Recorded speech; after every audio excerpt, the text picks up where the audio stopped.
이 영상은 트럼프 대통령이 G7 정상회의에 참석한 모습입니다. 새벽 1시에 UFC 참가를 마친 후입니다. 새벽 3시 에어포스 1에 탑승했고 지금은 해외에서 여러 회의를 진행하고 있습니다. 트럼프 대통령은 이란과의 전쟁을 끝냈으며 이어진 회의에서 이란이 한 푼도 받지 못할 것임을 확인했습니다. 앞으로도 많은 일정이 남아 있습니다. 이란이 협정에 서명해도 제재 완화는 없습니다. 그럴 가치가 있을까요?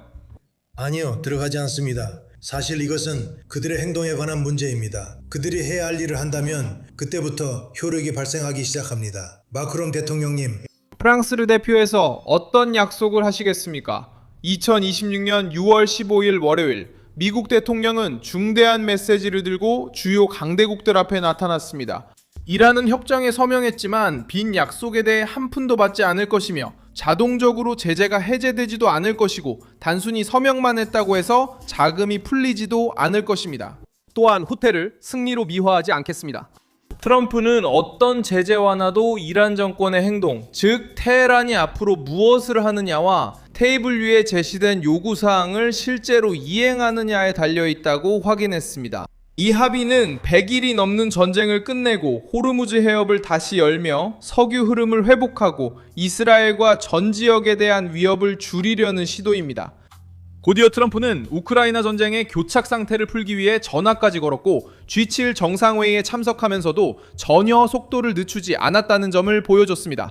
언론의 일부가 그가 양보했다는 이야기를 퍼뜨리려 하지만 공식 발언은 이런 주장을 완전히 반박합니다. 먼저 이란이 먼저 따르고 그 후에야 어떤 혜택이 논의된다는 점이 트럼프가 이번 합의에서 확실히 잡은 부분입니다. 이란이 즉각적인 돈을 받지 않고 왜 협상 테이블에 앉았을까요? 이 서명이 어떻게 그 정권에게 함정이 될 수 있을까요? 지금 바로 그 모든 것을 말씀드리겠습니다. 이런 직설적이고 군더더기 없는 콘텐츠를 좋아하신다면 구독을 고려해보세요. 여기서는 매일 이런 영상이 올라옵니다. 트럼프는 이란과의 협정이 이미 초안 형태로 서명되었으며 공식 서명은 2026년 6월 19일 금요일에 이루어질 것이라고 확인했습니다. 스위스에서입니다. 이 성명의 가장 중요한 점은 단순히 협정의 존재뿐만 아니라 자금에 대한 제약이 걸렸다는 점이었습니다. 대통령은 제재 완화가 결국 행동에 달려 있을 것이라고 밝혔습니다. 즉, 이란 정권이 사진을 찍고 악수를 하고 합의문에 서명하는 것만으로는 충분하지 않습니다. 그리고 나서 계속해서 같은 방식으로 위협을 가하고 핵 농축을 하며 국제무역에 압력을 가하는 행동을 반복한다면 백악관은 이란이 검증 가능한 조치를 취하기를 원합니다. 그렇지 않으면 아무런 보상도 없습니다. 제이드 벤스는 서명 대가로 이란의 자금이 이전되지 않을 것임을 거듭 강조했습니다. 그에 따르면 이 양해 각서는 자산 동결 해제나 즉각적 자금 제공을 의미하지 않습니다. 이란은 여러 압박 속에 협상에 참여했습니다. 전쟁은 100일을 넘겼고 호르무즈 해협이 위기의 중심이 되었습니다. 글로벌 에너지 시장은 경계태세에 들어갔고 이 지역 전체가 더 큰 폭발 위험 속에서 운영되기 시작했습니다. 스위스에서 열릴 예정인 이 행사는 협정의 공식적인 틀을 제공하지만 그 내용은 아직 자세히 공개되어야 합니다. 트럼프는 공식 서명 후에 공개가 이루어질 것이라고 말했습니다. 벤스도 백악관이 이번 주에 메모의 내용을 대중에게 공개할 것으로 기대한다고 밝혔습니다. 그때까지 이미 분명한 것은 정치적 구도입니다. 워싱턴은 협상에는 응하지만 선불로 대가를 치르는 것은 받아들이지 않습니다. 서명은 과정의 시작일 뿐 백지수표가 아닙니다.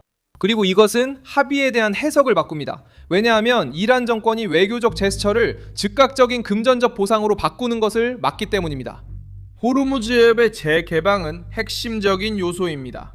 트럼프는 그 통로가 이미 부분적으로 열려 있으며 금요일에는 완전히 열릴 것이라고 말했습니다. 벤스는 미국의 기대는 장기적으로 통행료 없이 항해가 재개되는 것이라고 밝혔습니다. 이 점이 중요한 이유는 이란이 수년 동안 자신의 지리적 위치를 세계에 대한 협박의 수단으로 사용하려 했기 때문입니다. 백악관도 이번 합의를 이스라엘과 지역의 안보 전환점으로 내세우기 위해 노력하고 있습니다. 벤스에 따르면 합의 직전의 순간들은 긴장감이 감돌았는데 이란이 이스라엘에 새로운 공격을 가할 수 있다는 우려가 있었기 때문입니다. 이란 당국자들은 협상가들에게 공격하지 않을 것이며 합의를 존중할 것이라고 보장한 것으로 전해졌습니다. 이 부분은 협상이 평온한 분위기에서 시작된 것이 아님을 보여줍니다. 트럼프 정부는 테헤란이 저항하는 비용이 협상하는 비용보다 더 크다는 것을 이해해야만 제한을 받아들일 것이라고 판단했습니다. 이 합의는 또한 이란의 핵 프로그램에 대한 새로운 대화의 장을 열어줍니다. 이것이 가장 민감한 지점입니다. 접근, 사찰, 그리고 검증이 없다면 이란의 약속은 큰 의미가 없습니다. 지금의 차이점은 트럼프가 공개적으로 G7에서의 행동 이후에만 혜택이 주어진다고 말하고 있다는 점입니다. 프랑스에서 트럼프는 이 합의를 주요 정치 카드로 들고 왔습니다. 그는 단순히 외국 정상들의 말을 듣기 위해 회의에 참석한 것이 아니었습니다. 트럼프는 러시아와 우크라이나가 관련된 분쟁을 끝내기 위한 절차를 재개하겠다고 다시 언급했습니다. 그는 이란과의 합의를 방법의 본보기로 삼았습니다.